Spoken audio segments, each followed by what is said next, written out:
Работает ровненько, в принципе. Подушки мертвые. Надо будет поменять. Наверное, не это. Это с этой стороны вообще, по-моему, оторвана. Да и там почти такая же.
Как-то так. Печка что-то никак у меня не проверяет путем. Обратно так. Терпимо, значит градусов 30, наверное. Наверное, забитая. Была завоздушена. То есть шланг снял, оттуда тосол не тек.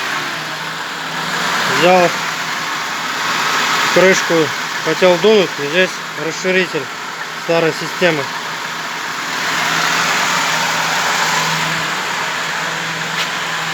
Короче, взял такую херню, нашел, открутил, вставил туда прям в горловину подальше. Снял там верхний патрубок. Ну, короче, продул, пока не потекло с верхнего патрубка.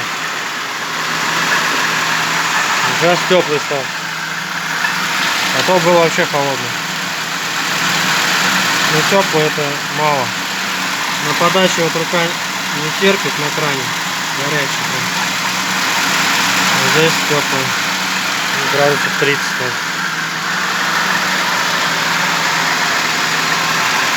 Сейчас еще раз остужу, заглушу, попробую. Посмотрю, есть там тосол, нет в печке. Еще разочек продую. Если не получится, буду печку снимать.